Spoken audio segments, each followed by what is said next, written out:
سکینہ کی جب آئی لبوں پر، سوکھا ہوا مشکیزہ لائی وہ مجھتر، دیکھا بڑی یاد سے بچی نے چچا کو،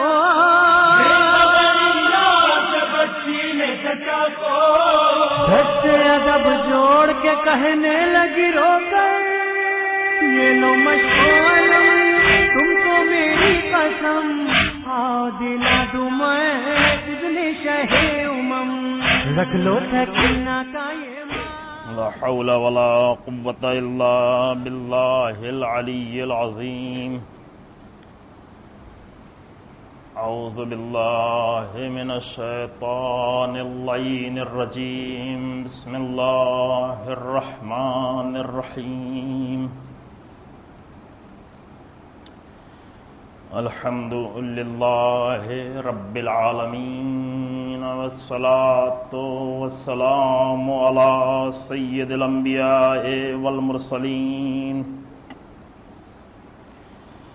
خاتم النبیین ابی القاسم محمد،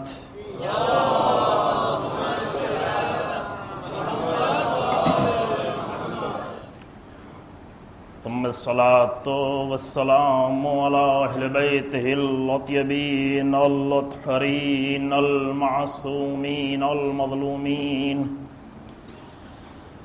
الذين أذهب الله عنهم الرجس وطهرهم تطهيرا۔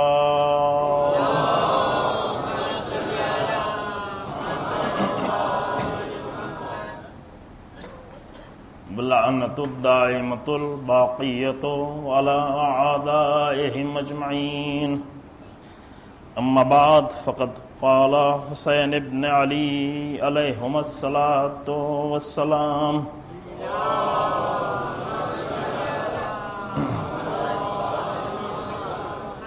إني لعالم أصحابا أوفى ولا خيرا من أصحابي، ولا أهل بيت أوصل ولا أفضل من أهل بيتي، صلوات محمد۔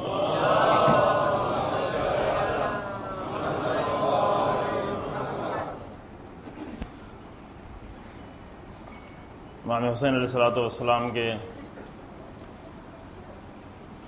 اس قول کے ضمن میں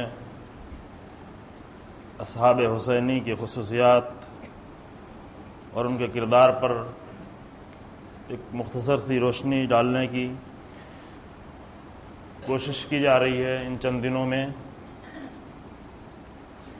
اس کے پہلے کچھ گفتگو کی گئی دیگر انبیاء کے اصحاب اور امام حسین علیہ السلام کے اصحاب میں ایک کمپیریٹیو اسٹڈی کے طور پر۔ ابھی ہم ان اصحاب کی بعض خصوصیات کی طرف ان چند دنوں میں جو باقی بچے ہیں کچھ گفتگو کرنے کی کوشش کریں گے، خاص کر وہ خصوصیات کی جو سبب بنی، جس کی بنیاد پر امام حسین علیہ السلام کے اصحاب مقتل تک اور کربلا تک آئے اور کربلا میں ٹھہرے رہے اور کربلا میں عظیم قربانیاں پیش کیں، اور پورے اس سفر میں اور پورے اس دوران میں ذرہ برابر بھی کہیں پر کوئی کمزوری، کوئی ذرہ برابر کمی نظر نہیں آئی۔ وہ خصوصیات کیا تھیں؟ بعض خصوصیات ہیں جو بیان ہوتی رہتی ہیں، کسی حد تک اشارہ اس کی طرف ہوتا رہتا ہے، شاید ہم فرصت نہیں ہو سکے کہ ہم اسے ڈیٹیل میں ذکر کر سکیں چونکہ اب زیادہ دن باقی نہیں بچے ہیں، لیکن کچھ خصوصیات ہیں جو بہت ہی بنیادی اور اہم ہیں۔ ان میں سے ایک خصوصیت اہل بیت علیہ السلام کے اصحاب کی ان کی بصیرت ہے، یعنی اصحاب حسینی کی بصیرت۔ بصیرت یہ کلمہ مجھے نہیں معلوم کہ آپ اس کلمے سے کتنا آشنا ہیں، البتہ یہ قرآنی لفظ ہے روایات میں بھی اور احادیث اور خطبات میں بھی متعدد بار یہ استعمال ہوا ہے، جو ابھی بعد میں سامنے آئیں گے بھی انشاءاللہ، لیکن میں ایک مختصر اس ورڈ کو تھوڑا ایکسپلین کر دیتا ہوں تاکہ گفتگو میں مشکل پیش نہ آئے۔ ان اصحاب حسینی کی خصوصیات میں سے بنیادی ترین خصوصیتوں میں سے ایک خصوصیت تھی ان کی بصیرت۔ بصیرت کو انگریزی میں جو ترجمہ کرتے ہیں وہ ایک کلمہ انسائٹ، لیکن نہیں معلوم کہ بصیرت کا حق ادا کر پا رہا یہ کلمہ یا نہیں۔ مجھے نہیں لگتا کہ اتنا زیادہ حق ادا کر پائے گا، لیکن یہ ورڈ آتا ہے انسائٹ، انڈرسٹینڈنگ ان ڈیپتھ، بہت ہی گہرائی سے کسی مطلب کو سمجھنا۔ بصر کے معنی یوں عربی میں دیکھنے کے ہیں، ایک ہوتی ہے بصارت اور ایک لفظ ہے بصیرت۔ بصارت کا کلمہ عام طور سے آنکھوں سے جو دیکھا جاتا ہے، آنکھوں سے دیکھنے کو کہتے ہیں بصارت۔ پروردگار کے لیے کہ لا تدرکہ الابصار، اللہ کو آنکھیں نہیں درک کر سکتی، آنکھیں نہیں دیکھ سکتی۔ امام علی علیہ السلام کے پاس ایک شخص آیا، کیا آپ نے اپنے رب کو دیکھا ہے؟ امام نے فرمایا وائے ہو تجھ پر، ایسے رب کی کیسے عبادت کی جا سکتی ہے جس کو دیکھا نہیں ہو؟ لیکن اللہ کو آنکھوں سے، ان آنکھوں سے، یہ چربی کی جو آنکھیں ہیں اس سے نہیں دیکھا جا سکتا، اللہ کو دل کی آنکھوں سے دیکھا جاتا ہے، اور اس دل کی آنکھوں سے دیکھنے ہی کو بصیرت کہتے ہیں۔ دل سے جب کسی مطلب کو دیکھا جائے، گہرائی سے جا کے دیکھا جائے، یہ ہوا بصیرت۔ یہ انسان کی تمام زندگی میں ضروری ہے۔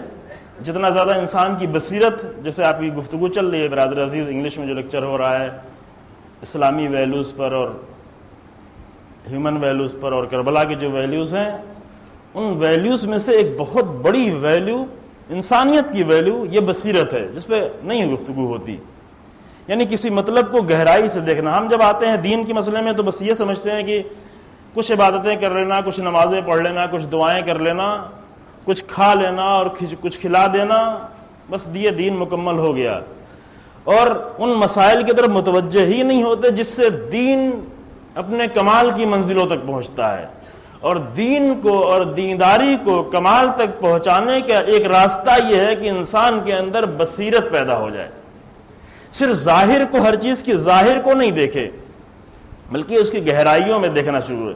عام طور سے یہ انسان کے ذہن میں ہوتا ہے یہ سب ساری ہماری ڈیوٹیز نہیں، یہ ہماری ذمہ داریاں نہیں ہیں، جیسے آرام سے زندگی گزر رہی ہے اسے گزار لیں، ان سب چکر میں نہیں پڑیں۔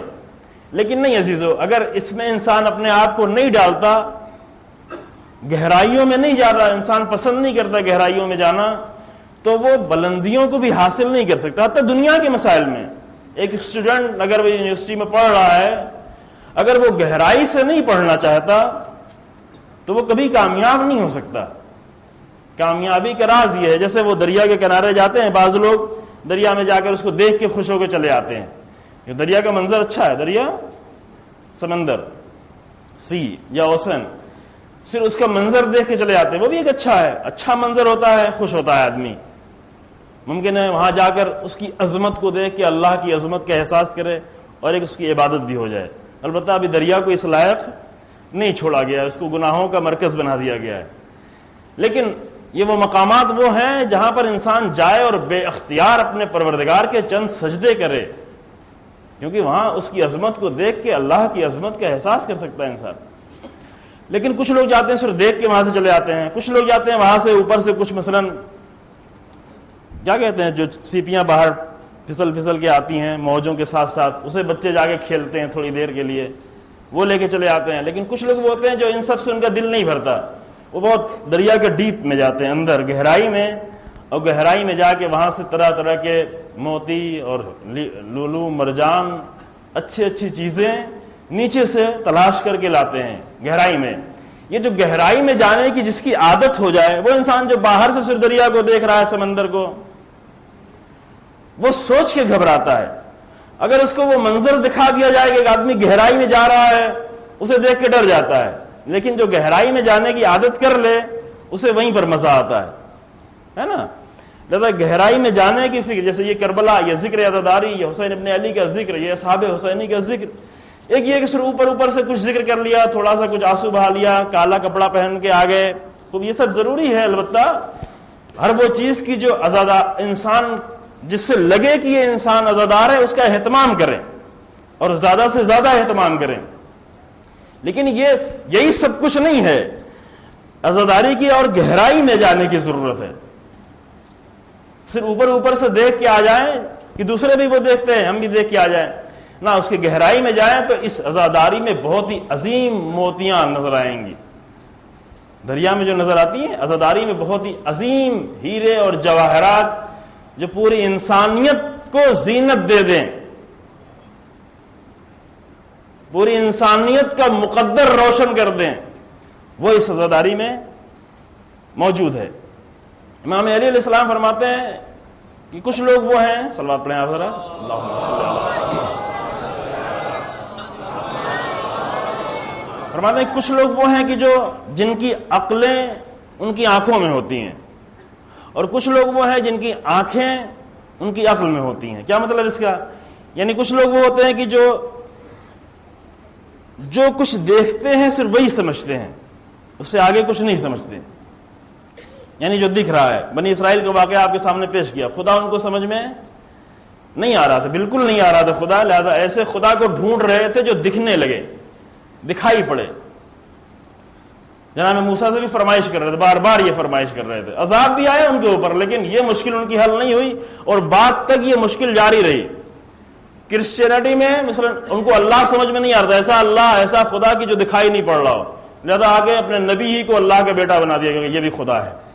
چونکہ وہ دکھائی پڑتا ہے، اس کی تصویریں ہم دیکھ سکتے ہیں، نظر میں آنے والی چیز ہے. یہ پورے انسانوں کی مشکل عزیز، ہر دور میں یہ مشکل نہیں ہے. نہ دکھنے والی چیز پر ایمان لانا، خوب اس کے لیے صرف آنکھیں نہیں چاہیے، اس کے لیے بصیرت کی ضرورت ہے.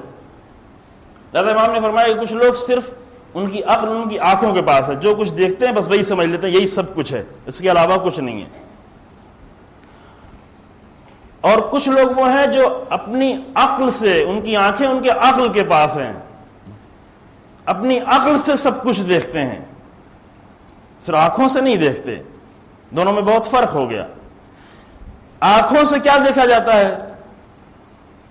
آنکھوں سے بہت کم چیزیں دیکھی جا سکتی ہیں، بلکہ بعض لوگوں کے کہنے کے مطابق، بعض دانشمند اسکالرز کے، کہ آنکھوں سے صرف ایک چیز دیکھی جاتی ہے اور وہ ہے کلر. آنکھ کلر کے سوا اور کچھ نہیں دیکھ سکتی، رنگ دیکھتی ہے صرف آنکھ. اس کے علاوہ اور کسی حد تک صحیح بھی لگتا ہے. یعنی جس چیز میں کلر نہ ہو، ایک نظریہ ہے، جس چیز میں کلر نہ ہو اس کو آنکھ نہیں دیکھ سکتی. یعنی آنکھ کا دیکھنا بہت محدود ہے. آپ دیکھتے ہوں گے نا بعض اوقات مثلا بعض چیزیں ایسی ہیں جس کو بہت بغیر کلر کے، یا اس کو کلر اتنا کم کر دیا جاتا ہے کہ وہ نہیں دکھتا. جیسے شیشے کا کلر اتنا کم کر دیتے ہیں، یا آپ اینک لگائے ہوئے ہیں، اگر اس میں تھوڑا سا کلر ہوتا تو مشکل ہوتی. یا گاڑیوں میں جیسے شیشہ سامنے ہوتا ہے، میں کئی لوگوں کو ایسے پہچانتا ہوں کہ جو مثلا دکان بہت ہی صاف و شفاف شیشہ، وہ دکان میں داخل ہو رہے تھے اور کسی کا سر ٹکرایا تو کسی کا دانت ٹکرایا، کیونکہ کلر اس میں بہت کم تھا. کلر نہیں ہوتا تو ٹکرا جاتا ہے. کئی لوگ پہچانتا ہوں، میرے بعض دوستوں میں اب یہ یہاں بھی موجود ہیں، 1 مہینہ پہلے بھی وہ ٹکرایا تھا، ابھی تک وہ علاج کر رہے ہیں اپنے سر کا. دکان میں جاتے ہوئے، داخل ہوتے ہوئے ٹکرائے اور اتنی تیز چوٹ، ان کا یہ چشمہ بھی ٹوٹ گیا اور سر میں اتنی تیز چوٹ آئی کہ ابھی تک علاج چل رہا ہے. ایک دوسرے میرے دوست ہیں انڈیا میں، ان کا یہ دانت آدھے سے ٹوٹ گیا تھا، نہیں دیکھا، شیشے سے جا کے ٹکرا گئے. کیوں ٹکرا گئے؟ اس لیے کہ اس میں کلر بہت ہی کم کر دیا جاتا ہے. جتنا کم کلر ہو جائے گا اتنا نہیں دکھے گا. خوب یہ ایک نظریہ ہے کہ صرف آنکھوں سے انسان صرف کلر کو دیکھتا ہے، باقی یہ دیواریں وغیرہ جو ہیں وہ کلر کی وجہ سے دکھ رہی ہیں، اگر کلر نہ ہو تو وہ نہیں دکھیں گی. یہ صحیح ہے غلط ہے، خوب یہ الگ بحث، اس میں ہمیں یہاں بحث نہیں کرنی ہے. لیکن ہمیں جو گفتگو کرنی وہ ہے کہ آنکھوں سے انسان محدود چیزوں کو دیکھتا ہے، لیکن دل کی آنکھوں سے انسان بہت ساری چیزوں کو دیکھ سکتا ہے. دل کی آنکھوں سے دیکھنے کے لیے اگر نابینا انسان ہے وہ بھی دیکھ سکتا ہے، ضروری نہیں ہے. بعض لوگ قرآن کی آیت، بعض لوگ وہاں کہہ رہے ہوں گے قیامت کے دن کی پروردگارا کیوں مجھے جو ہے نابینا پیدا کیا؟ ہم تو وہاں دیکھتے تھے دنیا میں، وہ آنکھوں سے دیکھتے تھے لیکن دل کی آنکھوں سے نہیں دیکھا تھا. وہ شکایت کریں گے کہ ہمیں کیوں لما حشرتنی اعما اس طرح سے آیت ہے، قال رب لما حشرتنی اعما وقد کنت بصیرا، ہم تو دیکھ رہے تھے. سورہ انعام کی آیت، سورہ طٰہٰ کی. پھر مجھے کیوں اس طریقے سے کا مشکل ان کی کچھ اور تھی. دوسری آیتوں میں اس کی مشکل بھی بیان کی. مثلا بعض لوگ فَإِنَّهَا لَا تَعْمَى الْأَبْصَارُ وَلَٰكِن تَعْمَى الْقُلُوبُ الَّتِي فِي الصُّدُورِ، بعض لوگوں کی آنکھیں نہیں اندھی ہوتی لیکن دل کی آنکھیں اندھی ہوتی جو دل میں ہوتی ہیں. اس پر قرآن نے بہت ہی زیادہ بحث کی ہے، کم بحث نہیں کی ہے. خدا کی صفات میں سے قرآن میں ابھی کاؤنٹ کر رہے تھے 43 ٹائمز، 43 مرتبہ اللہ کو بصیر کے لقب سے یاد کیا گیا ہے. اللہ کے القاب ہے نا قرآن کی آیتوں میں، علیم، حکیم، اور 43 مرتبہ اللہ کو بصیر کے لقب سے یاد کیا گیا ہے. رسول اللہ بھی جب آئے اور تبلیغ کرنا چاہیے رسول نے تو فرما دیا کہ میں ایسے نہیں تبلیغ، میں یہ نہیں چاہتا کہ لوگ ریوڑوں کی شکل میں آئیں اور ان کو لالچ دے دے کر ریوڑ وہی جو ہم جو را پہلے ترجمہ کر چکے ہیں جناب کمیل کے جملہ، تیسرا گروہ، 2 گروہ عالم متعلم اور تیسرا وہ گروہ کی جو کچھ دیکھتے نہیں ایسے ہی آتے ہیں. رسول اللہ اس لیے نہیں آئے تھے کہ سب کو دین کی طرف بلائیں لالچیں دے دے کے، معجزے دکھا دکھا کے. اگر یہی کام کرنا ہوتا تو بہت آسان تھا، دین کی طرف بلانا بہت آسان تھا. خدا ایسے معجزے دکھاتا کہ ایک دن میں پوری دنیا سب کے سب مسلمان ہو جاتے. اللہ کے لیے مشکل نہیں ہے مشکل. خود ہی اس نے کہا کہ اگر میں چاہتا تو سارے لوگ کان الناس امۃ واحدہ، سب کے سب ایک امت ہوتے، سب سجدے کر رہے ہوتے، سب ایمان.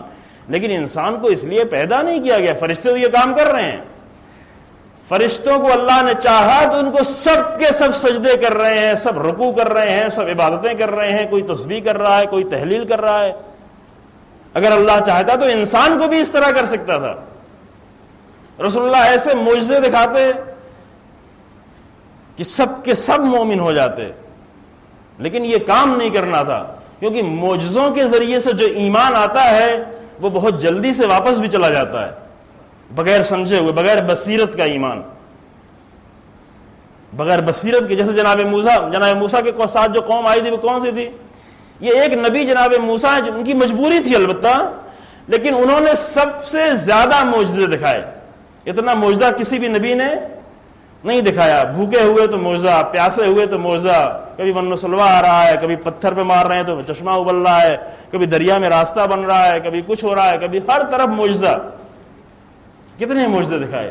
لیکن یہ قوم جو معجزے دیکھ دیکھ کر مومن ہوئی تھی، اس نے ایک سامری کا جادو دیکھا اور سب کے سب نکل گئے. جس دروازے سے آئے تھے اسی دروازے سے بالکل سب کے سب نکل گئے، کوئی نہیں بچا، ایک ہارون تنہا. کیوں؟ اس لیے کہ بصیرت کے ساتھ نہیں آئے تھے. توجہ فرمائیں، اگر بصیرت کے ساتھ انسان داخل نہیں ہوتا تو ایک ہلکا سا ہوا کا جھونکا، ایک ہلکے سے سامری کی آواز اسے فوراً کھینچ کے اپنے پاس لے جاتی ہے. بہت دینداری کی، بہت نمازیں پڑھی، بہت روزہ رکھا، لیکن بصیرت کے ساتھ اس کو دین نہیں دیا گیا. وہ پہنچا، جوان ہوا، یونیورسٹی میں پہنچا، دوسری جگہوں میں پہنچا، دوسرے شہروں میں پہنچا، بہت ہی آسانی سے اس کا دین چھن گیا. نہیں دیکھا ہے چھنتے ہوئے دین کو؟ بہت دیکھا ہوگا. کیوں؟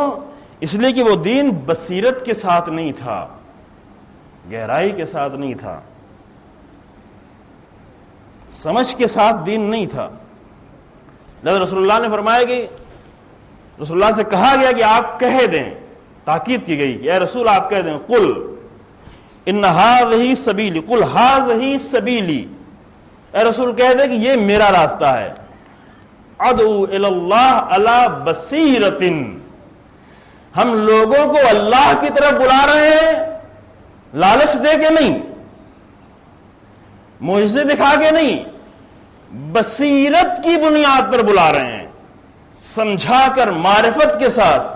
اور صرف ہم نہیں، انا ومن اتبعنی، میں بھی یہی کام کر رہا ہوں، اور وہ لوگ کہ جو میری اتباع کرنے والے ہیں وہ بھی بصیرت کے ساتھ بلائیں گے. اگر سامری بن کے لوگ دین کی طرف بلانا چاہیں یہ بہت آسان ہے.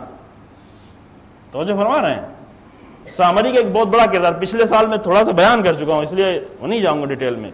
سامری بن کر دین کی طرف بلانا بہت آسان ہے، اور سامری کا دین بہت آسانی سے لوگ قبول کر لیتے ہیں، لیکن وہ دین بصیرت کے بغیر ہوتا ہے. رسول اللہ نے فرمایا میں اس طرح سے. ابھی آپ دیکھیں دنیا کے کتنے مذاہب ہیں، بنیاد ہی ان کی بے بصیرتی پر ہے. میں ایک چھوٹا سا واقعہ سناؤں. سفر کر رہا تھا انڈیا میں ٹرین پر، میرے سامنے ایک دوسرا میرے ہی جیسا آدمی بیٹھا ہوا تھا، یعنی اپنے مذہب کا، جس نے اپنا جیسے میں لباس پہنے ہوئے ہوتا ہوں وہ بھی لباس پہنے ہوا، دھرم گرو سمجھتے ہیں نا، گجراتی تو سمجھ رہے ہیں. تو تھوڑی دیر بات ہوئی، پھر بات ہوتے ہوتے کافی زیادہ کلوز ہو گئے. تو پھر یہ ہوا کہاں تھے، کیسے تھے، کہاں تھے، وہ سفر اوپر کی بات ہوئی. پھر یہ ہوا کہ میں دوسرے ملک سے ابھی اس ملک سے ابھی آنا ہو رہا ہے. اس نے کہا مجھے بھی وہاں جانا ہے. میں ابھی دبئی سے آ رہا ہوں. اس نے کہا مجھے بھی وہاں جانا ہے، جو ہیں کافی ہندو وہاں موجود ہیں، مجھے بھی وہاں تبلیغ کرنے کے لیے جانا ہے. تو اس نے جو سوال پوچھا وہ بہت عجیب تھا میرے لیے. کہا کہ میں آپ سے یہ پہلی مرتبہ جا رہا ہوں، یہ بتائیں کہ وہاں پر اندھ وشواس ہے کہ نہیں ہے؟ اندھ وشواس سمجھ رہے ہیں؟ نہیں سمجھے؟ ہے گجراتی میں نہیں ہے، یعنی اندھا عقیدہ، اندھی بات پر یقین کر لینا. کیا کہتے ہیں؟ ہاں، بلائنڈ فیتھ. وہاں پہ بلائنڈ فیتھ ہے کہ نہیں ہے؟ میں سمجھا کہ یہ شاید پوچھ رہا ہے اس لیے کہ اگر وہاں پر بلائنڈ فیتھ ہے تو ہم جائیں اس کو صحیح کریں. یہی ہوتا ہے نا، مبلغ کا کام یہ کہ بلائنڈ فیتھ کو نکالیں معاشرے سے، سوسائٹی سے ختم کریں. لیکن بعد میں اس سے گفتگو کرنے کے بعد اندازہ وہ کہہ رہا ہے کہ نہیں، کاش کہ اگر وہاں بلائنڈ فیتھ ہو تو میں جاؤں، ورنہ جانے کا میرا فائدہ نہیں ہے. بعض مذہب کی بنیاد ہی اسی پر کہ بلائنڈ فیتھ ہو، اندھ وشواس ہو، بصیرت نہ ہو، کیونکہ لوگ مانیں گے نہیں، اس کو سمجھیں گے نہیں. اس کے پہلے میں نے آپ کے سامنے ذکر کیا کہ یورپ میں 1000 سال تک مذہب کی حکومت رہی، لیکن کس بنیاد پر؟ اسی بلائنڈ فیتھ کی بنیاد پر. کچھ نہیں کہہ سکتے، کچھ نہیں بول سکتے، کوئی نظریہ نہیں، کوئی علم نہیں، کچھ نہیں بول سکتے. بولو گے تو آگ میں ڈال دیا جائے گا، بولو گے تو قتل کر دیا جائے گا. کہا کہ نہیں، سورج نہیں گھوم رہا ہے زمین کے گرد، زمین گھوم رہی ہے. کہا کہ اس سے فوراً توبہ کرو ورنہ تمہیں آگ میں ڈال دیا جائے گا. مجبور کیا توبہ کرنے پر. کیوں؟ ایسے مذہب کی حکومت تھی، ابھی بھی ہے. مثلا آپ جائیں اسی مسلمان فرقوں میں، آپ دوسرے مذہب میں جائیں، ایک بہت اچھا نمونہ یہ سامنے، خود اس مذہب کہ لوگ بھی یہ میری مجلس سنیں گے دوسری جگہوں پر ٹیلی ویژن کے ذریعے سے، ان کے لیے میں ایک سوال کرتا ہوں. یہ آپ جائیں، اہل سنت بزرگان ہیں، برادران ہیں، میرے بھائی ہیں بہرحال، لیکن آپ ان کی لائبریریز میں جائیں تو وہاں پر آپ کو ایک شیعہ کتاب نظر نہیں آئے گی. یہ حقیقت ہے. اور آپ ہماری لائبریری میں آئیں، شیعہ لائبریری میں، آپ یہاں افریقہ سے لے کے ایران تک جائیں، ہندوستان سے پاکستان تک، یہاں بھی آپ کو جانا ہو جائیں، کسی بھی شیعہ لائبریری میں جائے، آدھی اور بعض آدھی سے زیادہ کتابیں اہل سنت کی نظر آتی ہیں. شیعہ فقہ، سنی فقہ، اس زمانے کی اس زمانے کی پورا ڈیٹیل تفصیل. میرے پاس 2-3 ہزار کتابیں، اس میں تقریباً ایک بہت بڑی، مثلا صحیح بخاری، صحیح ترمذی، صحیح مسلم، ساری کتابیں، طبری، یہ سبھی موجود ہیں ایک چھوٹے سے طالب علم کے پاس. ویسے ہمارے علماء کے پاس، ہمارے لائبریریوں میں آپ جہاں بھی جا کے دیکھیں شیعہ کتابیں، اور اسی مقدار میں سنی کتابیں بھی موجود ہیں. کیوں؟ اس لیے کہ ہمارے ہاں کوئی پابندی نہیں کہ تم دوسرے کو نہیں پڑھو، اس لیے پابندی نہیں کہ اپنے دین پر بھروسہ ہے. پابندی کہاں لگتی؟ پابندی وہاں لگائی جاتی جہاں پر بھروسہ نہ ہو. ابھی یہاں پر بھی کمیونٹی موجود ہے گجرات سے نکلی، اور ہم نام نہیں لیتے، مناسب نہیں، کیا فائدہ. مجھ سے ملاقات ہوئی، بتایا کہ قرآن پڑھ سکتے ہیں لیکن قرآن کی تفسیر بھی نہیں پڑھ سکتے. بعض کمیونٹی ایسی ہیں کہ قرآن پڑھنے کی اجازت ہے ثواب کے لیے، لیکن قرآن کو تفسیر بھی پڑھنے کی اجازت نہیں ہے، یعنی قرآن سمجھنے کی بھی اجازت نہیں ہے. یہ کون سا مذہب ہے؟ اتنا بصیرت سے دوری. اور رسول اللہ کہہ رہے ہیں میں بصیرت کی بنیاد پہ لوگوں کو بلا رہا ہوں. قرآن کہہ رہا ہے فَبَشِّرْ عِبَادَ الَّذِينَ يَسْتَمِعُونَ الْقَوْلَ فَيَتَّبِعُونَ أَحْسَنَهُ. ان لوگوں کو بشارت دے دو جو ہر ایک بات کو سنتے ہیں. سننے پہ کوئی پابندی نہیں ہے، پڑھنے پہ کوئی پابندی نہیں. فَيَتَّبِعُونَ أَحْسَنَهُ، لیکن مانتے اس کو ہیں کہ جو سب سے بہتر ہو. یہ دین کا بنیاد، دین کی بنیاد یہ ہے. اسلام کی یہ بنیاد ہے کہ ہر بات کو سننا لیکن اسے ماننا کہ جو سب سے بہتر ہو. پھر کوئی ڈرنے کی ضرورت نہیں, پھر کوئی گھبرانے کی ضرورت نہیں. توجہ فرمایا آپ نے. کربلا والوں کے پاس بصیرت, اصحاب حسین ابن علی میں جو بصیرت تھی, حسین ابن علی نے بالکل راستہ کھول رکھا تھا. دیکھیں میدان جنگ میں انسان ہر حربے اور ہر طریقے اپناتا ہے کہ زیادہ سے زیادہ لوگ آئیں, دھوکہ بھی دیتا ہے, مجبور بھی کرتا ہے, جیسے ابن زیاد مجبور کر رہا تھا. کوفے میں ایک انسان کو پکڑ کر کاٹ, وہ شام سے آیا ہوا تھا, وہ کوفے کا تھا بھی نہیں, آیا تھا تجارت کرنے کے لیے, وہ کوفے میں ٹہل رہا تھا. سب لوگ یا تو چھپے ہوئے تھے یا تو کربلا جا رہے تھے, وہ کوفے میں ٹہل رہا تھا. پوچھا تو کیا کر رہا ہے؟ کہا ہم شام سے آئے تجارت کے لیے, ہم یہاں کے نہیں ہیں. کہا کہ تو جا ادھر جنگ کرنے کے لیے. کہا ہم ادھر سے آئے ہوئے ہیں, ہم مسافر ہیں. اس کو لے گئے دروازے پر, کوفے کے دروازے پر اس کی گردن کاٹ دی, مجبور کیا کہ سب جائیں, سب کو پکڑ پکڑ کر. لیکن حسین ابن علی نے سب کے لیے راستہ کھول رکھا. جو آئے وہ بصیرت کے ساتھ میرے پاس آئے, بغیر بصیرت کے ہمیں نہیں چاہیے افراد, بغیر سمجھ کے, بغیر سمجھے ہوئے افراد ہمیں نہیں چاہیے. اور یہ مشکلات ابھی آپ نے کل سنا, امام علیہ السلام کے سامنے جو سب سے, کل جو آپ تفصیل سے بیان, سب سے بڑی مشکل کیا تھی لوگوں کی؟ مشکل یہ تھی کہ علی بن ابی طالب کے سامنے جو لا کر مشکلات کھڑی کرتے تھے وہ افراد تھے جن کے پاس بصیرت نہیں موجود تھی. ایسا نہیں تھا کہ وہ جنگ نہیں کرنا چاہتے تھے, بصیرت کی کمی تھی. اب میں وہ بہت تفصیل میں نہیں جا سکتا, لیکن کل ایک نمونہ میرے برادر عزیز نے بیان کیا انگلش لیکچر میں, چونکہ بیان کر چکے لہذا آسانی سے میں اس کو جلدی سے آپ کے سامنے پیش کر سکتا ہوں.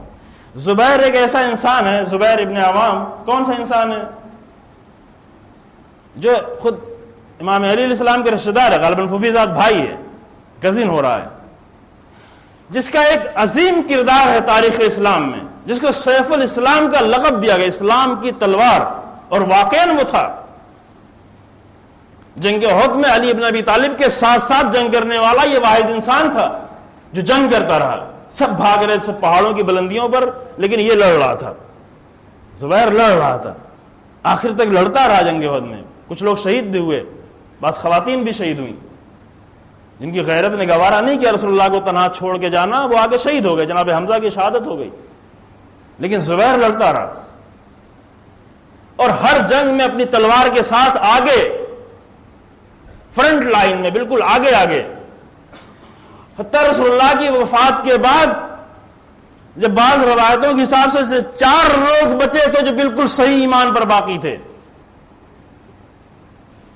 اس میں ایک زبیر بھی امام علیہ السلام کے بالکل ساتھ ساتھ, ننگی تلوار لیے ہوئے. علی بن ابی طالب جہاں بھی جاتے تھے ننگی تلوار لے کے علی بن ابی طالب کے ساتھ ساتھ یہ انسان جاتا تھا. اور جب لوگوں نے حملہ کیا آ کر امام علی علیہ السلام پر گھر پر, تو وہ پہلے گھر سے باہر تلوار لے کے نکلا دفاع کرنے کے لیے, علی بن ابی طالب کا ڈیفنس کرنے کے لیے, اور اس کو اتنا مارا, مار کے بے ہوش کر دیا وہیں پر. یہ عظیم کردار تھا. جناب زہرا سلام اللہ علیہ نے امام علیہ السلام سے فرمایا کہ اے علی میں کچھ وصیت کرنا چاہتا ہوں, لیکن آپ کے سامنے اگر مشکل اور مجبوری ہو تو میں زبیر سے وصیت کر دوں. یعنی جناب زہرا کے نزدیک وہ بھروسے مند انسان, اور واقعاً اس وقت وہ ایسے ہی تھا, جس نے اتنا عظیم کردار پیش کیا ہو تاریخ میں. اور سچا کردار اگر بصیرت کی کمی ہو جاتی ہے, یہ بہت عبرت کا مقام عزیز, اگر بصیرت کی کمی ہو جاتی ہے تو علی بن ابی طالب کے مقابلے میں آگے کھڑا ہو جاتا ہے. خلیفہ دوم کے بعد جب خلافت کی بات آئی تو علی بن ابی طالب کو بیعت کرنے والا یہ شخص تھا. جب ایک کمیٹی بنائی گئی 6 لوگوں کی, اس نے علی کی بیعت کی تھی, امام علی علیہ السلام کی. خلیفہ سوم کے بعد بھی سب سے آگے بڑھ کر بیعت کرنے والوں میں علی بن ابی طالب کی یہ تھا, زبیر. لیکن بعد میں کیا ہوا اس کے بعد, اب اس کی پوری ایک تاریخ میں اس کی وجوہات ہیں. اس کا بیٹا وہ بھی سبب بنا اور دوسری چیزیں سبب بنی, لیکن اصل چیز وہی بصیرت کی کمی تھی. نمونے اور بھی ہیں, خوارج کی پوری تاریخ ہے جو علی بن ابی طالب کے ساتھ لڑ رہے تھے, لیکن کچھ دن بعد علی بن ابی طالب کے مقابلے میں پورا لشکر بنا کے آ گئے. اور امام نے فرمایا کہ اس فتنے کو صرف میں ختم کر سکتا ہوں. سب کو ایک ایک کر کے مارا, صرف 9 لوگ بچے تھے اس جنگ میں, جنگ نہروان میں. کہا کہ یہ بہت بڑا خطرہ, یعنی یہ عبادت گزار لوگ, یہ سجدے کرنے والے لوگ, یہ نمازیں پڑھنے والے لوگ, یہ نماز شب پڑھنے والے لوگ, یہ وہ عبادت گزار جن کی پیشانیوں پہ سجدوں کے گٹے پڑے ہوئے ہیں اور سب کچھ سچ کر رہے ہیں, جھوٹ بھی نہیں کر رہے تھے, دکھاوے کا نہیں کر رہے تھے. توجہ فرمائیں, دکھاوے کا یہ سب کچھ نہیں کر رہے تھے, لیکن ایک کمی تھی, کیا بصیرت نہیں تھی ان کے اندر, اور اس کمی کی بنیاد پر علی ابن ابی طالب کے مقابلے میں آ گئے.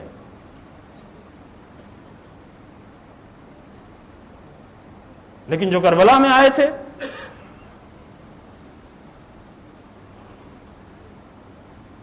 بہت عجیب نمونے, اب کربلا میں خود جنگ کربلا میں بہت ہی عجیب و غریب نمونے آتے ہیں. ایک طرف بصیرت کے نمونے دیکھیں, دوسری طرف بے بصیرتی کے نمونے. عمر سعد کا کردار پیش کیا تھا. عمر سعد 9 محرم تک اس کی کوشش یہ جاری رہی کہ حسین ابن علی کے قتل سے میری تلوار رنگین نہ ہونے پائے. 9 محرم تک وہ خط لکھتا رہا, اور یہاں تک کہ ابن زیاد کو راضی بھی کر لیا تھا, لیکن بعد میں شمر نے کہا کہ یہ تو سب خراب ہو جائے گا, اور اس نے بھڑکایا ابن زیاد کو, اور 9 محرم کو پھر یہ شمر آیا خط لے کے ابن زیاد کا کہ نہیں, جنگ ہونا ہی ہونا ہے. اور پھر ایک 9 محرم, یعنی 9 محرم تک اس کی کوشش تھی کہ جنگ نہ ہو, اور حسین ابن علی کے قتل کے جرم میں ہم شریک نہ ہونے پائیں. لیکن اس ایک شب میں پھر وہ اتنا زیادہ بدل گیا کہ عاشور کے دن امام حسین علیہ السلام نے کہا کہ تو اگر شہر رے کے لیے مجھے قتل کرنا چاہتا ہے تو یاد رکھ لے کہ تجھے شہر رے کا گندم نصیب نہیں ہوگا, گیہوں, تو وہاں جا بھی نہیں سکے گا, تو اسے نہیں کھا سکے گا. تو اس وقت اس نے میدان کربلا میں حسین ابن علی کا مذاق اڑاتے ہوئے کہا کہ اگر مجھے گندم اور گیہوں نہیں ملے گا تو میں شہر رو کے جو کھا کر اسی پہ اکتفا کر لوں گا. اس حد تک تبدیل ہوا. اور ادھر اصحاب حسین ابن علی یہی کلمہ استعمال کیا شب عاشور میں, جو کہا جاؤ جاؤ, جناب ہلال ابن نافع اٹھے اور انہوں نے کہا کہ ہم آپ کے ساتھ انا علی بصائرنا و نیاتنا, ہم اپنی بصیرت کی بنیاد پر آپ کے ساتھ آئے ہیں اور اپنی نیتوں کی بنیاد پر آپ کے ساتھ آئے, لہذا آپ کو چھوڑ کے نہیں جا سکتے.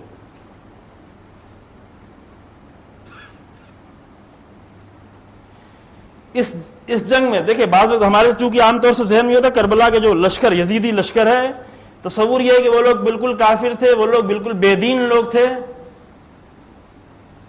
ایسا نہیں ہے, وہ نمازیں پڑھ رہے تھے, نمازیں قائم کر رہے تھے. اس حد تک ان کو اپنے حق پر ہونے کا یقین تھا کہ آ کر مباہلہ کیا ہے. توجہ فرمائیں, مشکل کہاں تھی ان کی, وہ اپنے آپ کو حق پہ سمجھ رہے تھے. جناب بریر ابن خزیر حمدانی, نام سنا ہوا ہے نا یہ آپ کو بار بار, شب عاشور میں جو مذاق بھی کر رہے تھے کہ شاید بعد میں بیان ہو. وہ میدان میں کھڑے ہوئے تھے, ادھر سے ایک شخص آیا اور اس نے آگے کہا کہ نام اس کا یزید ابن معقل ہے. اس نے کہا کہ بریر تم گمراہ ہو. کیا تمہیں یاد ہے کہ 20-22 سال پہلے ہم دونوں ساتھی تھے. توجہ فرمائیں, دونوں ساتھی تھے, ایک محلے میں زندگی گزار رہے تھے. کیا تمہیں یاد ہے کہ اتنے سالوں پہلے ہم دونوں ٹہل رہے تھے, چہل قدمی کر رہے تھے, تو اس وقت تم نے یہ کہا تھا کہ عثمان ابن عفان نے, خلیفہ سوم نے اپنے اوپر ظلم کیا اور معاویہ گمراہ ہے اور لوگوں کو گمراہ کر رہا ہے. جناب بریر نے کہا ہاں میں نے کہا تھا, مجھے یاد ہے اور آج بھی یہی کہہ رہا ہوں. کہا کہ تم گمراہ اور قابل قتل ہو. ساتھی تھے دونوں, کبھی مل چکے تھے, ساتھ میں ٹہل چکے تھے, ساتھ میں رہ چکے تھے. جناب بریر نے کہا اگر تجھے اس بات کا یقین ہے کہ میں گمراہ ہوں تو آؤ ہم دونوں مباہلہ کر لیتے ہیں. مباہلہ کلمہ تو سنا ہوا ہے نا, مباہلہ یعنی ایک دوسرے کے لیے بد دعا کرنا. وہ اپنے آپ کو اتنا زیادہ حق سمجھ رہا تھا کہ وہ تیار ہو گیا. یزید ابن معقل وہ جناب بریر کے مقابلے میں سامنے آ کھڑا ہوا, ٹھیک ہے آؤ ہم مباہلہ کرتے ہیں. مباہلہ یعنی اللہ سے بد دعا کرنا کہ جو بھی باطل پر ہو اور جو بھی جھوٹا ہو وہ تباہ ہو جائے, ہلاک ہو جائے. دونوں آئے, کہا کہ ٹھیک ہے ہم مباہلہ کرتے ہیں، اللہ سے دعا کرتے ہیں، اس کے بعد جنگ کرتے ہیں، جو بھی باطل ہوگا وہ مارا جائے گا۔ دونوں برابر کی عمر بھی ہے، تقریباً ساتھ رہ چکے ہیں، وہ بھی فوجی ہے، یہ بھی فوجی ہے۔ اس نے اپنے حق ہونے کی بنیاد پر آ کر مباہلہ کرنا شروع کر دیا، اور دونوں نے یہ بددعا کی، اور بددعا کر کے میدان جنگ میں آئے۔ پھر وہ جنگ ہوئی، تھوڑی دیر تک جنگ ہوتی رہی، اس نے ایک ضرب ماری، ذرا سی چوٹ جناب بریر کو لگی، اور اسی وقت اتنی تیز ضرب جناب بریر نے اس کے سر پہ ماری کہ اس کی کھود لوہے کی کٹ گئی، اور اس کا سر بھی بالکل پھٹ گیا، اور تلوار جا کر پھنس گئی۔ اور اس روایت میں کہ اس طریقے سے وہ زمین پہ گرا جیسے کوئی بہت بلندی سے ایک بیگ گر رہا ہو، یہاں تک کہ بریر کی تلوار بھی اس کے سر کے ساتھ ساتھ چھوٹ گئی، اور بعد میں آ کے انہوں نے تلوار اپنی نکالی۔ پھر بعد میں جو ہے واقعہ پیش آیا، اور یعنی کیا مشکل کہاں تھی؟ وہ حق سمجھ کر حسین ابن علی کے سامنے آ کے جنگ کر رہا تھا۔ یہ مشکل صرف ایک مشکل تھی، اس کی مشکل بزدلی کی بھی نہیں تھی، وہ خوفزدہ بھی نہیں تھا، وہ تو جنگ کرنے آیا تھا۔ مشکل صرف ایک جگہ تھی، اور وہ کیا تھی؟ وہ مشکل بصیرت کی تھی، بصیرت کی مشکل تھی۔ اور اسی کے فوراً بعد یہ واقعہ جو تبری نے لکھا ہے ابن مخنف کی روایت سے، جلد نمبر 5 کے صفحہ نمبر 431 اور 32 پہ، اور اسی فوراً اسی صفحے کے بعد صفحہ نمبر 434 پر ایک اور واقعہ، وہی کربلا سے ریلیٹڈ واقعہ، کہ دو بھائی ہیں، توجہ فرمائیں، دو بھائی، سگے بھائی دونوں، ایک امام حسین علیہ السلام کے لشکر میں، ایک عمر سعد کے لشکر میں۔ ایک کا نام عمرو ابن قرظہ ہے جو حسین ابن علی کے لشکر میں ہے، دوسرے کا نام علی ابن قرظہ ہے جو عمر سعد کے لشکر میں ہے۔ دونوں بھائی، کہاں پہ مشکل ہے؟ اور بات کے واقعے کو سنے تو پھر معلوم ہو جائے مشکل وہی ہے، صرف بصیرت کی۔ عمرو ابن قرظہ یہ حسینی مجاہد، یہ گیا جنگ کیا اور جنگ کر کے شہید ہو گیا۔ جب اس نے دیکھا کہ میرا بھائی ادھر شہید ہو گیا ہے تو وہ آیا حسین ابن علی کے سامنے اور آ کے کہا اے حسین، اب ایک جملہ بہت سخت کہا ہے، وہ میں نہیں کہوں گا، لیکن اس کے بعد کہا کہ آپ نے میرے بھائی کو گمراہ کیا اور میرے بھائی کی موت کا سبب بنے۔ وہ اپنے آپ کو حق سمجھ کے آگے یہ جملہ کہہ رہا ہے، آپ سبب بنے۔ پہلے سخت جملہ کہا کہ آپ فلاں ابن فلاں ہیں، اور اس کے بعد آگے جھوٹ کی نسبت دی، پھر اس کے بعد آگے کہا کہ آپ سبب بنے کہ جس کی وجہ سے میرا بھائی مارا گیا، اور یہ کہہ کر اس نے حسین ابن علی پہ حملہ بھی کیا کہ بغل میں کھڑے ہوئے نافع ابن ہلال ابن نافع نے نیزہ مارا اور وہ زمین پر گر گیا، پھر اس کے ساتھی آ کر اسے اٹھا کر لے گئے۔ یہ واقعات اس لیے ہیں عزیزوں کہ کربلا ہمیشہ ہے، اور اس زمانے کی کربلا آسان تھی، توجہ فرمائیں، اس زمانے کی کربلا بہت آسان تھی، کیونکہ حسین ابن علی جگہ جگہ سمجھاتے ہوئے رسول اللہ کا نواسا جا رہا تھا۔ اس وقت بھی لوگوں کو مشکل ہوئی سمجھنے میں، کیوں؟ اس لیے کہ بصیرت کی کمی تھی۔ آج کی کربلا اور آج کی یزیدیت بہت ہی کمپلیکیٹڈ ہے، سمجھنا مشکل ہو جاتا ہے۔ یہ آج کے خاص کر آج کا دور، یہ 30-35 سالوں سے یہ دور جو شروع ہوا ہے، اتنا میڈیا، اتنا انٹرنیٹ، اتنا طرح طرح کی باتیں انسان کے ذہن میں ہر طرف سے آتی ہیں۔ پہلے زمانے میں یہ نہیں تھا، انسان بہت ہی محدود زندگی گزارتا تھا اپنے ماں باپ کے سائے میں، اکثر دیہاتوں میں لوگ رہتے تھے، شہر بھی چھوٹے شہر، نہ پڑھائی نہ لکھائی، کچھ لوگ ایک استاد ہوتا تھا آگے پڑھا کے چلا جاتا تھا، تمام، یہ سب کچھ نہیں ہوتا تھا، اتنا حملے نہیں ہوتے تھے انسان کے ذہن پر۔ لیکن آج انسان کے ذہن پر اتنا شدید اور مسلسل حملہ ہوتا ہے، طرح طرح کی یزیدیت، طرح طرح کا باطل۔ اس پیچیدہ اور کمپلیکیٹڈ یزیدیت کے دور میں حق کا فیصلہ کرنے کے لیے ضروری ہے کہ انسان کے پاس عمیق بصیرت موجود ہو۔ اگر بصیرت کی کمی آئی تو خطرہ ہے کہ کہیں خوارج میں جا کے نہ چلے جائیں، کبھی عمر سعد کے لشکر میں حق سمجھتے ہوئے، باطل سمجھتے ہوئے نہیں، حق سمجھتے ہوئے نا۔ لہذا اس مسئلے کو آسان نہیں لیں، تو جو اس مسئلے کو ہم بہت آسان لیتے ہیں، اس زمانے میں بھی لوگوں نے معرفت اور بصیرت کے مسئلے کو آسان لیا، اور جن لوگوں نے آسان لیا انہوں نے حسین ابن علی کا ساتھ چھوڑ دیا، چھوڑتے چلے گئے، علی ابن ابی طالب کا ساتھ چھوڑ دیا، کیونکہ اس مسئلے کو انہوں نے بہت ہی آسان، بہت ہی لائٹ لیا تھا۔ یہ لائٹ مسئلہ نہیں تھا، انسان کی سمجھ کا مسئلہ، دین کی سمجھ کا مسئلہ، حقیقتوں کے سمجھنے کا مسئلہ یہ آسان نہیں ہے۔ یہ سیکھنے کے لیے کربلا سے نزدیک آنے کی ضرورت ہے۔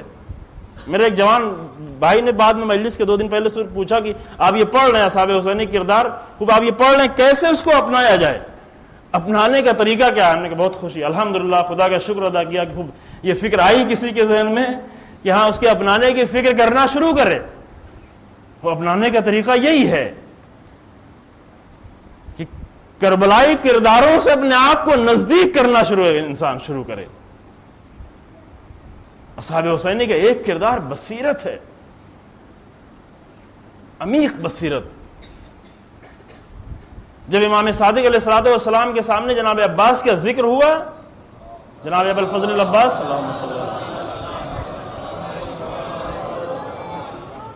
یہ بہت وسیع موضوع عزیزو، لیکن نہیں ہے اتنی گنجائش وقت میں، اور ضروری موضوع بھی ہے، بصیرت کا موضوع۔ یہیں سے معرفت کا موضوع بھی شروع ہوتا ہے، اسی کے اندر سے۔ اور ابھی بہت تجربے ابھی نئے زمانے میں اس کے بہت تجربے آئے، بہت ہی عظیم لوگ بصیرت کی کمی کی بنیاد پر وہ غلط راستے پہ پہنچ گئے۔ ابھی ایران میں بہت ہی نئے چہرے سامنے آئے، بصیرت کی کمیاں۔ گزشتہ 2 مہینوں میں رہبر موضوع انقلاب، خدا ان کی حفاظت کرے، ان کو سلامت رکھے، اپنی تقریروں میں بار بار اس کی تاکید کی، جوانوں کو تاکید کی، یونیورسٹی میں پڑھنے والے اسٹوڈنٹس کو تاکید کی، اس مسئلے کو غور کرو، اس پر بصیرت کا مسئلہ آسان نہیں ہے۔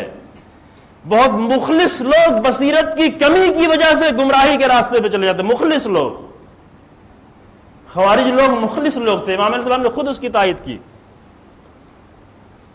بہت ہی اخلاص کے ساتھ کام کرنے والے بھی بصیرت کی کمی کی بنیاد پر جا کر دشمن کا ساتھ دینا شروع کر دیتے ہیں، اور یہ ہو رہا ہے۔ ابھی دیکھیں، بصیرت کی کمی کی بنیاد پر ہم اکثر اوقات وہ باتیں بول رہے ہوتے ہیں جو دشمن بولتا ہے، یعنی ہماری زبان اور دشمن کی زبان ایک ہوتی ہے، ہماری زبان سے وہی جملے نکلتے ہیں، وہی باتیں نکلتی ہیں جو اسرائیل کی ریڈیو سے آتا ہے، جو BBC سے آتا ہے، جو وائس آف امریکہ سے آتا ہے، جو وہ چاہتے ہیں وہی ہم بول رہے ہوتے ہیں۔ کیوں بول رہے ہوتے ہیں؟ اس لیے کہ بصیرت نہیں ہے۔ مثلا اتنا بڑا انقلاب آیا جس نے تاریخ کے رخ کو بالکل موڑ دیا، بالکل، یعنی تاریخ میں ایسے ٹرننگ پوائنٹ کم آتے ہیں، بہت کم آتے ہیں، تاریخ کے رخ کو موڑ دیا۔ اسلام کو، نہ صرف اسلام بلکہ تمام دین کو جس نے عزت دی، کرسچن بھی کہا ہے اس نے، کرسچن لوگ کہتے ہیں کہ ہمارے دین کو عزت ملی ہے انقلاب سے، دین کو، جو لوگ دین سے بھاگ رہے تھے، دین کی طرف پلٹنا شروع کیا انہوں نے، اسلام کو عزت ملی، شیعت کو وہ مقام اور عزت ملی۔ لیکن ابھی بھی انقلاب کے بارے میں جو گفتگو ہوتی ہے، بہت سے لوگ وہی باتیں بولتے ہیں جو امریکہ بولتا ہے۔ جو امریکہ کا مثلا فارن منسٹری کا اسپیکر جو بولتا ہے وہی ہماری بھی زبان ہوتی ہے۔ یہ کیوں ہوتی ہے؟ اس لیے کہ یہ بصیرت کی کمی ہے۔ ایسا نہیں کہ نہیں چاہتے، وہ بھی چاہتے ہیں حق، وہ بھی اخلاص چاہتے ہیں، وہ بھی خلوص چاہتے ہیں، لیکن زبان ایک بھی ہو جاتی ہے، زبان ملنے لگتی ہے۔ زبان کیوں ملنے لگتی ہے؟ مشکل یہاں پر ہوتی ہے، ایک مشکل صرف ہے۔ پھر یہاں پر انسان صرف دریا کے اوپر، سمندر کے اوپر تیرنا یہ کافی نہیں ہے، گہرائی میں یہاں پر جانے کی ضرورت ہوتی ہے۔ لہذا جب امام صادق علیہ الصلوۃ والسلام کے سامنے جناب عباس کا ذکر ہوا، ہم بھی بہت جناب عباس کا ذکر کرتے ہیں الحمدللہ، خدا توفیق دے کہ اور زیادہ ذکر کریں اور بہتر ذکر کریں۔ تو امام صادق علیہ السلام نے کیا فرمایا؟ عجیب جملہ ہے، فرمایا کہ کانا امن العباس ابن علی نافذ البصیرہ صلب الایمان۔ امام کی زبان سے ہر ایک کے لیے اور ہر بات نہیں نکل جاتی عزیزو۔ جب امام کی زبان سے کوئی بات سنیں کہ امام یہ بات کہہ رہے ہیں تو اس کو بہت اہمیت دیں، چونکہ امام ہر بات نہیں بولتا۔ ہم جیسے بیکار لوگ ہوتے ہیں، جو بھی دل میں آیا بول دیا، جو بھی زبان پہ آیا بول دیا، لیکن امام ہر بات کو زبان سے نہیں جاری کرتا اور ہر وقت بھی نہیں بولتے۔ کہا کہ میرے چچا عباس ابن علی بصیرت میں بہت عمیق تھے، بہت ہی گہرائی، صلب الایمان، ایمان بہت ہی محکم ایمان۔ زیارت میں بھی آپ پڑھتے ہیں کہ وَأَنَّكَ مَزَيْتَ عَلَى بَصِيرَةٍ، جناب عباس کی زیارت میں یہ کلمہ وَأَنَّكَ مَزَيْتَ عَلَى بَصِيرَةٍ، بصیرت پہ زندگی گزاری، بصیرت پہ سب کچھ کیا، بصیرت کی بنیاد پر۔ عباس یعنی بصیرت۔ ہم عباس کے جناب عباس کے ایک دوسرا کردار پیش کرتے ہیں، خط کھینچ دیا ہے، وہ امام حسین علیہ السلام بھی گھبرا رہے ہیں، کیا کہیں، روکیں تو کیسے روکیں، نہ روکیں تو کیسے روکیں۔ یہ نہیں، یہ عباس نہیں ہے عزیزو۔ عباس ابو الفضل عباس کو نہیں پہچانا جو اس طرح کی باتیں کرتے ہیں کہ امام حسین علیہ السلام کی مشکل آ رہی پھر جناب زینب کی جا کے مدد لے رہے ہیں، نہیں، یہ نہیں ہے عباس۔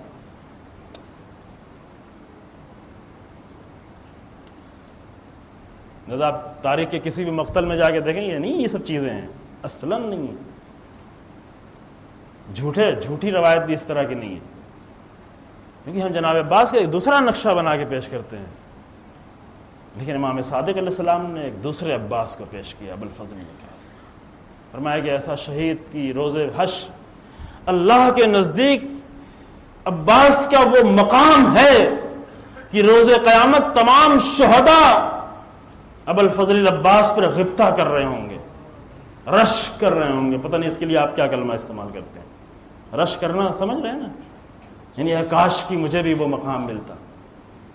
تاریخ کے تمام شہداء عباس ابن علی کو دیکھ کے رش کر رہے ہوں گے، چاہے وہ بدر کے شہداء ہوں، چاہے احد کے شہداء ہوں، خندق و خیبر کے شہداء۔ عباس کو وہ مقام ملا ہے، اس لیے نہیں کہ عباس نے تلوار چلائی یا تلوار نہیں چلائی، اس لیے کہ عباس میں وہ بصیرت تھی، اور وہ بصیرت سب میں پیدا کر دی۔ حسین ابن علی کے ساتھ جو لوگ آئے سب میں وہ بصیرت، انہوں نے مزیت اعلیٰ بصیرت۔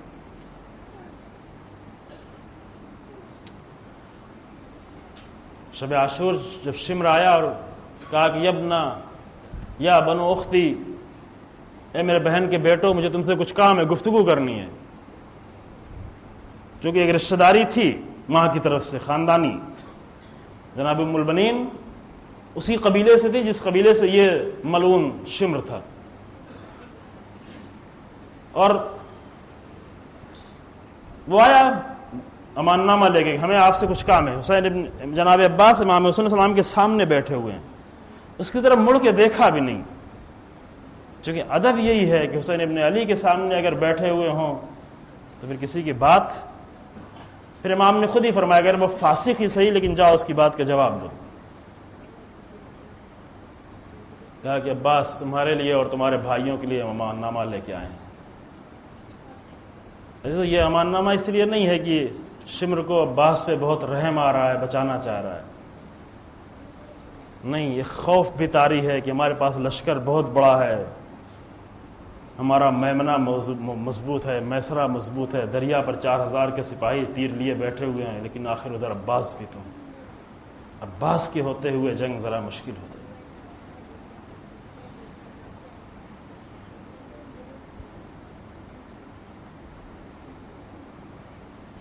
عاشور کے دن حسین ابن علی کا سہارا بنے ہوئے ہیں عباس، بیویوں کا سہارا بنے ہوئے ہیں عباس، ایک ایک جا رہا ہے لیکن عباس ابھی موجود ہے، عباس ابھی باقی ہیں، اور جب تک عباس تھے کسی میں جرات نہیں ہوئی کہ آ کر حسین ابن علی کے ساتھ کچھ ایسے کلمات اور ایسی حرکت کرے کہ جو نازیبا ہو، لیکن عباس کی شہادت کے بعد ہوا۔ جناب عباس کی شہادت کے بعد شمر یہاں تک آگے آیا کہ آگر اس نے امام حسین السلام کے خیمے میں نیزہ مار دیا، لیکن حسین ابن علی تنہا ہو چکے ہیں، اور کہا کہ آگ لے کے آؤ خیمے کو جلا دیں، لیکن ایک دوسرا سپاہی نکلا اور اس نے اس کو ڈانٹا آ کر، شخص ابن ربیع نے، یہ بھی ایک بہت ہی عجیب و غریب کردار ہے، شاید کبھی بیان ہو۔ پھر شمر واپس آ گیا۔ اور ابھی مصائب میں سنیں کہ حسین ابن علی نے یہی کلمہ کہا ہے جناب عباس کے لیے.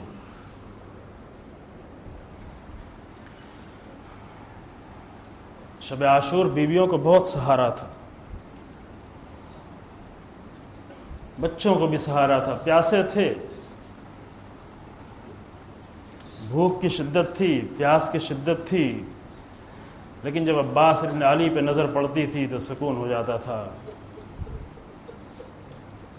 کہ بھی مایوس ہونے کی ضرورت نہیں ہے، ابھی عباس موجود ہے. لیکن جب آخر میں تمام عظیم شہادتوں کے بعد عباس ابن علی جب آئے، روایات کے اعتبار سے جناب عباس آخری شہید ہیں. ہمارے یہاں جناب علی اکبر کا آخر میں ذکر ہوتا ہے. جب جناب عباس آئے امام حسین علیہ السلام کے سامنے کہ مولا اب دل سینے میں تنگ ہو رہا ہے،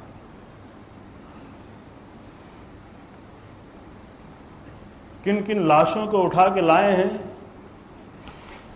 اب میرا دل میرے سینے میں نہیں ٹھہر رہا ہے مولا. عباس بہت صابر ہیں، لیکن یہ وہ آخری منزل آ گئی کہ حسین ابن علی کی خدمت میں آ کر اظہار کر دیا مولا اب آپ صبر کر سکتے ہیں، لیکن اب عباس کے لیے بہت مشکل ہو گیا ہے. اپنے بھائیوں کی بھی قربانی دے چکے ہیں اور محمد کا بلاشا اٹھا کے لائے، جناب قاسم کی بلاش میں ساتھ دیا. 3 بھائی اپنے ساتھ لے کے آئے تھے. ایک کی عمر 19 سال جوان، ایک کی عمر 21 سال، ایک کی عمر 23 یا 24 سال. ان جوانوں کو اپنے ساتھ لے کے آئے تھے. یہ ایسے بیٹے تھے، ان بیٹوں کی بنیاد پر جناب ام البنین کا لقب یہ دیا گیا تھا ماں ام البنین. ام البنین یعنی بیٹوں کی ماں. مدینے میں بہت سے عورتیں ایسی تھیں جن کے کئی کئی بیٹے تھے، لیکن کسی کے بیٹے ام البنین جیسے بیٹے نہیں تھے. ایسے بیٹے تھے کہ جس کو دیکھ کر لوگوں نے آگے کہنا شروع کر دیا ام البنین، بیٹوں کی ماں. اور ان تمام بیٹوں کو عباس ابن علی اپنے ساتھ لے کے آئے تھے اور سب کو ایک ایک کر کے مقتل میں خود ہی بھیجا اپنے ساتھ. امام حسین علیہ السلام کو بھی زحمت نہیں دی، خود ہی جاؤ عثمان جاؤ، جعفر جاؤ، عبداللہ جاؤ، جا کے ایک کی لاش کو اٹھا کے لائے. ان کی لاشیں جن کو باپ کی طریقے سے پالا ہے عباس ابن علی نے، ان کی لاشیں مقتل سے اٹھا کر لے آئے عباس. جیسا ہاں اب وہ وقت آ گیا ہے کہ جو عباس یہ کہہ سکتے ہیں کہ اب میرا سینہ تنگ ہو رہا ہے مولا اب مجھے مقتل میں جانے کی اجازت دے دیں. لیکن حسین ابن علی کے لیے بھی سب کو رخصت کی اجازت دے دی حسین نے، لیکن عباس کو رخصت کی اجازت دینا بہت سخت تھا. اللہ فرمایا کہ بھیا تم چلے جاؤ گے، تم تو میرے لشکر کی سپہ سالار ہو، تم تو سپہ سالار ہو. کہا مولا اب وہ لشکر تو نہیں رہا، اب وہ لشکر کہاں رہا جس کا میں سپہ سالار تھا. اسی درمیان میں خیمے سے کوئی بچی نکلی،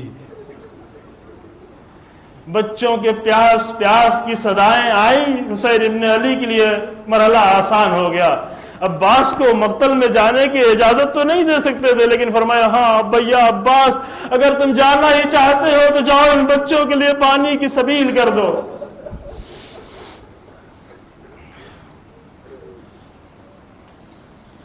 اب کون مقتل میں جا رہا ہے؟ وہ مقتل میں جا رہا ہے جس کے بعد حسین تنہا. السلام علیکہ ایہا البتر الموتور، اے حسین تنہا حسین. عباس کے بعد حسین بہت تنہا ہو گئے. مقتل میں بھیج تو دیا، لیکن مقتل میں بھیج دینے کے بعد حسین منتظر